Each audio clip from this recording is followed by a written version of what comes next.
প্রিয় বন্ধুরা, অবশেষে নাথিং ফোন 2 এ অফিসিয়ালি ভাবে রিভিল করে দিল নাথিং নিজেই। কিছুক্ষণ আগেই এমডব্লিউসি বার্সেলোনাতে নাথিং পুরোপুরি নাথিং ফোন 2 এ কি লুকে আসছে পুরোপুরি ব্যাপারটা রিভিল হয়ে গেছে, কিন্তু এখনো একটা দুটো ব্যাপার রিভিল হয়নি।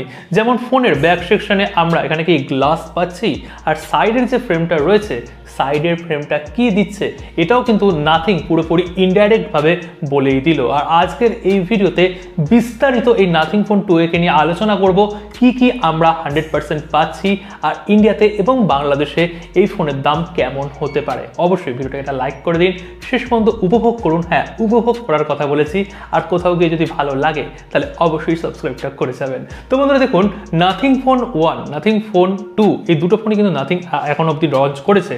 তো ওই ফোনগুলোর ব্যাক সেকশনে আমরা গ্লাস পেয়েছিলাম এবং সাইডের ফ্রেমটা কিন্তু অ্যালুমিনিয়াম মেটালের ফ্রেম পেয়েছিলাম দুটো ফোনের ক্ষেত্রে। কিন্তু এই 2 এতে একটু কস্ট কাটিং থাকছে। সবাই আমরা জানি এই ফোনটা নাথিং এর সর্বোচ্চ কম দামের মধ্যে একটা ফোন হতে যাচ্ছে।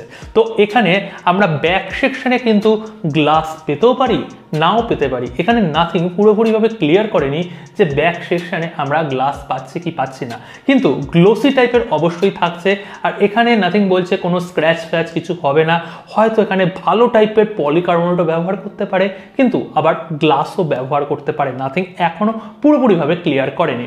আর ক্যামেরা সেটআপটা দেখছেন পুরোপুরি এখানে ডায়াগোনালি রয়েছে, কোনো হরাইজন্টাল ক্যামেরা এখানে সেটআপ তারা করেনি। আর ট্রান্সপারেন্ট, নিয়ার অ্যাবাউট ট্রান্সপারেন্ট এখানে বিল্ড কোয়ালিটি রয়েছে, যেটা নাথিং এর সিগনেচার সাইন। আর ব্যাক সেকশনে আপনারা কিছু টেক্সচারও দেখতে পাবেন, সেই টেক্সচারটাই কিন্তু একটা প্রিমিয়ামনেস লুকিয়ে রয়েছে। এবার কথায় আসি সাইডের ফ্রেম। হ্যাঁ, সাইডের ফ্রেমটা আমরা ফোন 1 এবং ফোন 2 তে ওই অ্যালুমিনিয়ামের পেয়েছিলাম, আর এখানে পুরোপুরি নাথিং প্রায় কনফার্ম করেই দিয়েছে এখানে সাইডের ফ্রেমটা পলিকার্বনেটেড হবে। আপনারা ভিডিওতে দেখতে পাচ্ছেন এখানে নাথিং বলছে সাইডের ফ্রেমে আমরা টেক্সচার অ্যাড করেছি, আর টেক্সচার অ্যাডটা কিন্তু পলিকার্বনেটেড প্লাস্টিকের ক্ষেত্রেই অ্যাড করা যায়। মেটালের মধ্যে টেক্সচার অ্যাড করা কিন্তু আপনারা সচরাচর দেখতে পাবেন না। তো এখানে ফ্রেমটা আমরা পলিকার্বনেটেড পাচ্ছি, অবভিয়াসলি একটু বক্সি টাইপের থাকবে এবং সাইডটা একটু মোড়ানো টাইপের রয়েছে, একটু কার্ভ রয়েছে। আর ব্যাক সেকশনটা কিন্তু সামান্য এখানে কার্ভ টাইপের রয়েছে। মানে বিল্ড কোয়ালিটি তো আমার সুপার লাগছে। এবার ডিজাইন নিয়ে একটু মতপার্থক্য হচ্ছে অনেকের মধ্যে। অনেকে বলছে ডিজাইনটা খুব দুর্দান্ত, অনেকে বলছে ওই ক্যামেরা দুটো একটু অন্য টাইপের লাগছে। যদিও আমি 10-এ 8 থেকে 9 অবশ্যই দেবো, ডিজাইন আমার ঠিকঠাকই লেগেছে। এবার ফর্ম ফ্যাক্টরের যদি কথা বলি, এই ফোনটার ফর্ম ফ্যাক্টর কিন্তু কম্প্যাক্ট নয়। নাথিং ফোন 1টা কম্প্যাক্ট ছিল, ওখানে 6.45-4.3 ইঞ্চি এরকম একটা প্যানেল ছিল। এই ফোনটা কিন্তু 6.7 ইঞ্চি, মানে নাথিং ফোন 2 যেই রকম ফর্ম ফ্যাক্টর এসেছিল সেই রকম টাইপেরই ফর্ম ফ্যাক্টর থাকছে। আর ডিসপ্লেতে এখানে ইউনিফর্ম বেজেল থাকছে, মানে ওপরের দিকে থাকান আর সাইডে থাকান বা নিচের দিকে থাকান একই টাইপেরই আপনারা বেজেল দেখতে পাচ্ছেন। আর এখানে নাথিং পুরোপুরিভাবে ক্লিয়ার করে দিয়েছে ফ্লেক্সিবল অ্যামোলেড প্যানেল ব্যবহার করেছে। সাধারণত এটা কিন্তু আমরা ফ্ল্যাগশিপ লেভেলের ফোনের ক্ষেত্রে দেখতে পাই, আর এখানে নাথিং আমরা বাজেট রেঞ্জের মধ্যে এইরকম একটা ডিসপ্লে দিচ্ছে। সুতরাং ডিসপ্লে অবশ্যই বাড়লো। 6.7 ইঞ্চির এখানে অ্যামোলেডের প্যানেল থাকছে, ফ্লেক্সিবল অ্যামোলেড থাকছে, 120 হার্জের রিফ্রেশ রেট থাকছে, ইউনিফর্ম বেজেল থাকছে, দেখতে অনবদ্য লাগছে। আর কালার কিন্তু দুটো থাকছে, একটা ব্ল্যাক, একটা অবশ্যই নাথিং এর স্পেশাল এবং আমারও ফেভারিট হোয়াইট কালার। আর ব্যাক সেকশনে গ্লিফ ইন্টারফেসের যদি কথা বলি, এখানে ইন্টারফেসটা আপনারা খেয়াল করবেন 3টে এলইডি কিন্তু দিয়ে দেওয়া হয়েছে।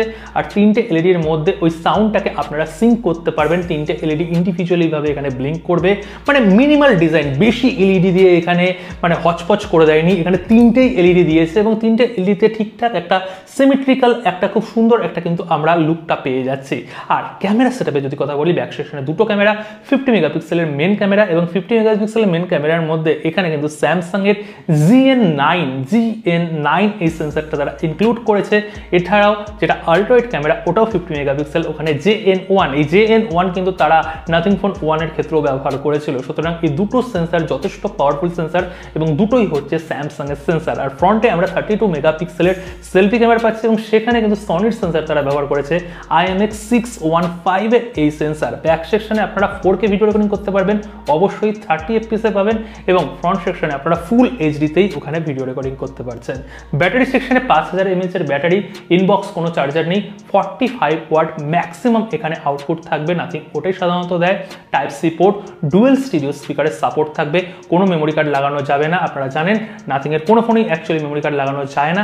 এছাড়াও এখানে UFS 2.2 স্টোরেজ টাইপ এবং LPDDR4X এর র্যাম টাইপ ব্যবহার করা হয়েছে, এটাও কিন্তু আপনাদের আমি ক্লিয়ার করে দিলাম।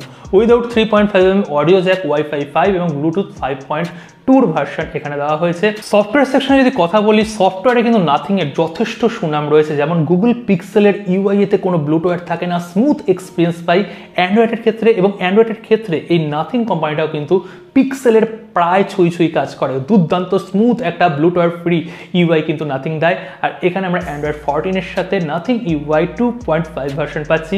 এখানে 3টে অ্যান্ড্রয়েডের আপডেট মানে 15, 16, 17 এবং প্লাস 1 ইয়ার আমরা কিন্তু সিকিউরিটি প্যাচ লেভেলেরও আপডেট পেয়ে যাবো। সর্বশেষ প্রসেসর, মানে কে পারফরমেন্স করাবে, এত কিছু তো দিচ্ছে। তো পারফরমেন্সের জন্য এখানে মিডিয়াটেক ডায়মেনসিটির 3 নম্বর মানে একই সিরিজের 3 নম্বর প্রসেসর 7200 প্রো ভার্সন এখানে তারা ইউজ করেছে। মিডিয়াটেকের সঙ্গে নাথিং একটা কোলাপ করে এই প্রসেসরটার মধ্যে কিছু চেঞ্জেস করেছে। আর এই প্রসেসরের আন্তত স্কোর আপনারা 7,30,000-এর কাছাকাছি পেয়ে যাবেন। যেটা আল্ট্রা রয়েছে তার থেকে সামান্য এখানে ক্লক রেট বাড়িয়ে ব্যাটারি এফিসিয়েন্টির জন্য এখানে একটু কাস্টমাইজেশন করা হয়েছে, ওগুলো একটু চেঞ্জেস করে এই প্রো ভার্সনটা কিন্তু তারা লঞ্চ করেছে। এবার যার জন্য আপনারা সবচেয়ে বেশি অপেক্ষা করছেন, দাম কত করবে। দেখুন, নাথিং ফোন 1 যেই প্রাইসে এসেছিল, নাথিং ফোন 2 কিন্তু তার থেকে বেশি দামে এসেছিল, এবং এই ফোনটা ওই দুটোর থেকে অনেক কম দামে আসবে। মানে কনফার্ম পুরো ইন্ডিয়াতে 30,000 টাকার নিচেই এই ফোনটা আসছে।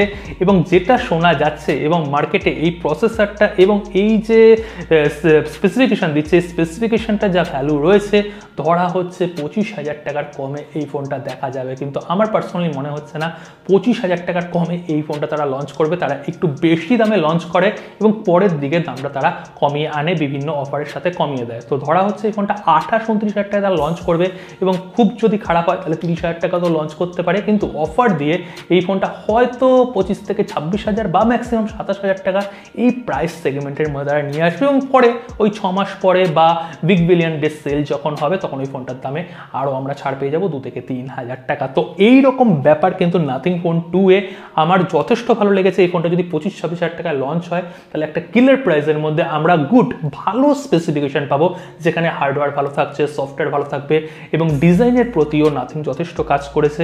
এই অনেক ব্যাপার, ইঞ্জিনিয়ারিং ব্যাপারগুলো কিন্তু আমরা দেখতে পাচ্ছি। আর বাংলাদেশের মার্কেটে এই ফোনটা আন্ডার 35,000 হবে না, 40,000-এর আশেপাশে এই ফোনটা যাবে প্রথম দিকে আনঅফিসিয়ালি, এবং পরবর্তী সময় আরও 2-5,000 টাকা কম হয়ে যাবে। বন্ধুরা, অবশ্যই আপনারা অপেক্ষা করবেন এই ফোনটার জন্য। আর যারা চিন্তা ভাবনা করছেন ইন্ডিয়াতে 30,000 টাকার মধ্যে এবং বাংলাদেশে 40-45,000-এর মধ্যে একটা ফোন কিনবেন, এই ফোনটার জন্য অবশ্যই অপেক্ষা করুন, একটা ভালো ফোন হতে যাচ্ছে। আশা করি বলতে পারলাম। সকলে ভালো থাকবেন, সুস্থ থাকবেন। কালকে দেখা হচ্ছে নতুন ভিডিওর সাথে।